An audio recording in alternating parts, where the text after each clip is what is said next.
The flashing red and blue lights tore through my backyard like a cheap disco gone wrong. I stood frozen, jaw practically on the grass, as two cops marched toward my little observatory dome. Their faces were stone cold, unreadable in the dark. "Sir, we're here about reports of privacy invasion from this property," one of them said, voice flat as a pancake. I tried to explain, but my words just fizzled out in the chilly night air.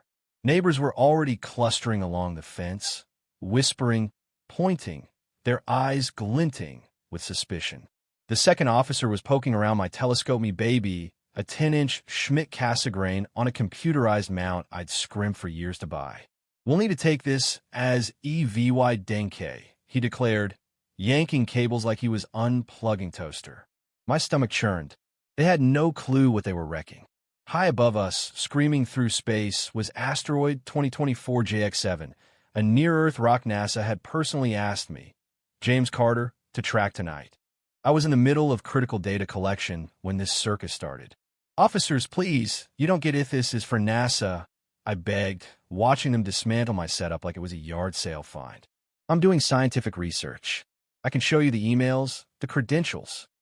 The taller cop sighed, clearly thinking I was spinning some wild yarn. "You can explain it at the station, sir. We've got multiple complaints about this thing spying on houses." My face burned as I caught Mrs. Larson from across the street, wrapping an arm around her teenage daughter, glaring at me like I was some creep. How did it all go so wrong?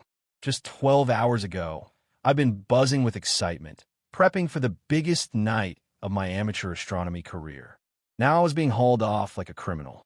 They bagged my control laptop, slapped EVY Denke tape across my observatory Dora dome I'd built with my own hands over countless weekends, and loaded my gear into their cruiser. And there, smirking like she'd just won the lottery, was Linda Harper, our neighborhood's self-appointed HOA tyrant, clutching her clipboard like a weapon. I've always found peace in the stars. Where others see just darkness, I see endless possibilities, worlds waiting to be explored.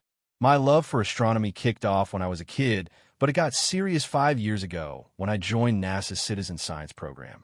With decent gear and a knack for precision, I became a go-to guy for their near-Earth object tracking network.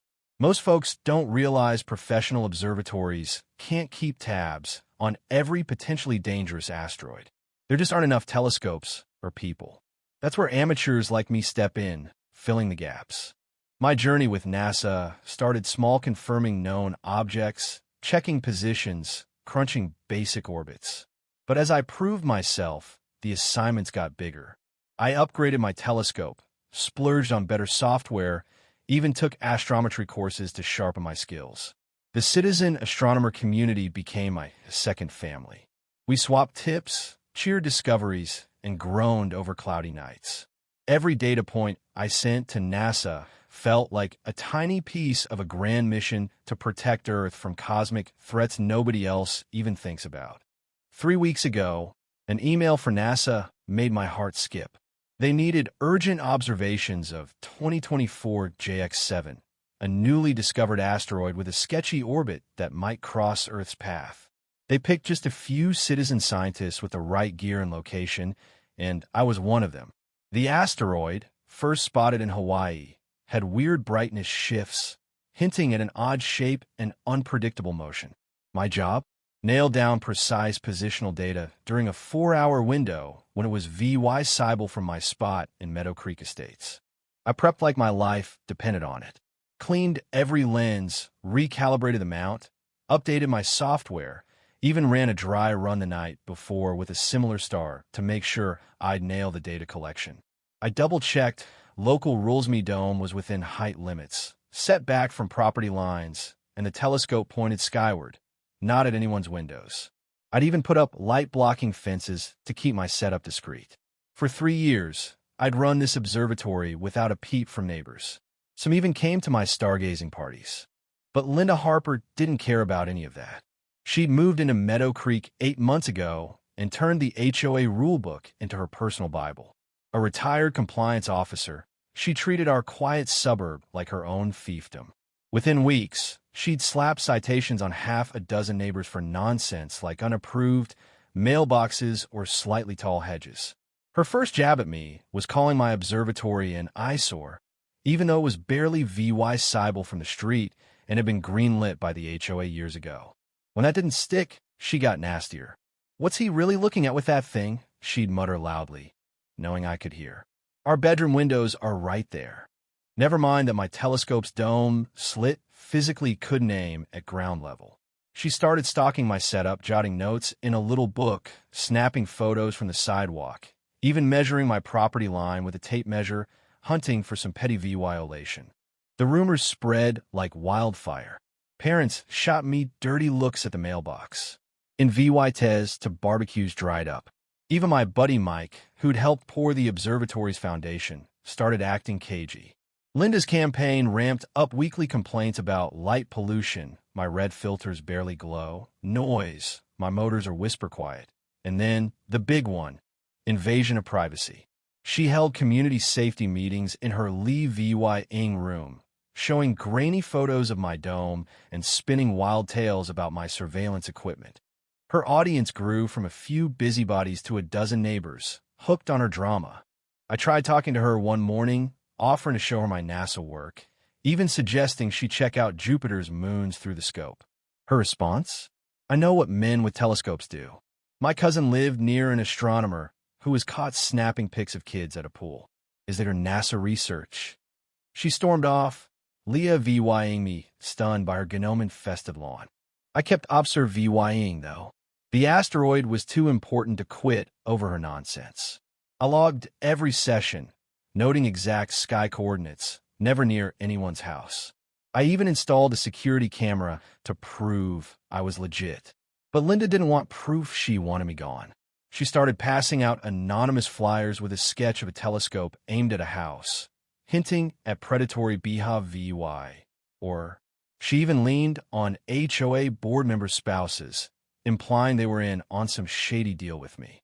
It was character assassination, slick and ruthless. The night it all blew up, I was deep in my observation window. 2024 JX7 was at its closest to Earth in years, a chance to pin down its orbit. NASA had a global team watching, and my slot was key because the asteroid was in a dim part of the sky, tricky for automated systems. I was sending data every half hour, measuring its position and brightness shifts, feeling like a cog in a machine bigger than myself. Then the cop cars rolled in, their lights wrecking my night VY shine. As they ripped my telescope apart, I saw Linda across the street, arms crossed, grinning like a cat with a canary. She was in a pristine cardigan, like she'd dressed for her big moment. Neighbors milled around, eating up her whispered stories. Officer Daniels, who I knew from school events, looked uneasy but followed orders, packing my gear like it was contraband. "Can I just finish this sequence? It's 15 minutes, time sensitive," I pleaded. "Sorry, protocol," he muttered, avoiding my eyes. The ride to the station felt like a lifetime. I stared at the stars through the cruiser window, thinking of 2024 JX7 sailing on, unwatched. At the station, I showed them my NASA credentials, the tracking website, my emails. The desk sergeant smirked. "NASA, huh? Couldn't afford their own scope, so they hired the neighbor." His buddy chuckled. "Usually folks just admit they were nosy. They slapped me with a DUI 500 fine for privacy violations and said my gear was EVY Denke until my court date a month away." Back home, the silence was deafening without my equipment's hum. Yellow police tape mocked me from the observatory door. I called NASA's Dr. Sarah Lynn, who was floored. "Your station's critical," she said, voice tight. "We've got a 12-hour gap without you. This asteroid's tumbling, making its path harder to predict." She urged me to get my gear back ASAP. The next day was chaos. The police captain shrugged off NASA's letters. The HOA, now Linda's puppet, banned astronomical equipment aimed at homes. I even tried Linda's door with proof of my work. She barely cracked it open. I saw that thing pointed at the Thompson girl's window. She snapped, slamming it shut. I was out of moves until Lisa Thompson, a neighbor I barely knew, overheard my plea. "My brother's at Channel 9 News," she said. "Want to tell him your story?" Within a day, I was on camera with Mark Thompson, who was floored.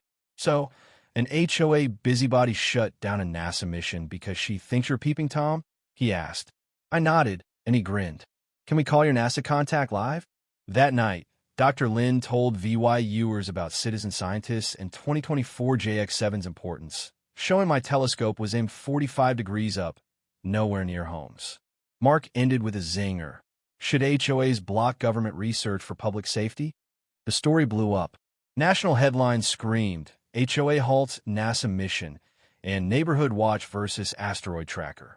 Social media rallied behind me, with astronomers sharing their own HOA horror stories. Linda's HOA page drowned in criticism. NASA issued a statement backing me. By afternoon, the police captain calling me telescope was coming back. 2 cops delivered it, one asking how it worked, genuinely curious. The HOA held an emergency meeting without Linda and carved out an exemption for scientific gear. I recalibrated and tracked 2024 JX7 for 2 sleepless nights. Dr. Lin was thrilled. Your data caught a weird rotation shift we'd have missed, she said. NASA's press briefing name-checked me, and my dome became a local legend. The HOA sent an apology email, and Linda quit the board, dodging me like I was contagious. A month later, I overheard her bragging to a homebuyer. We've got a NASA observatory on this street, she said, all proud.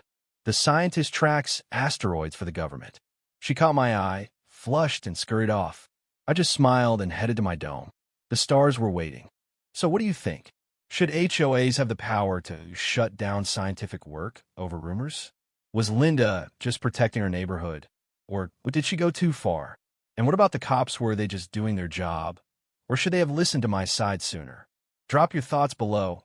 Hit that like button if you're Team Asteroid, and subscribe for more wild stories.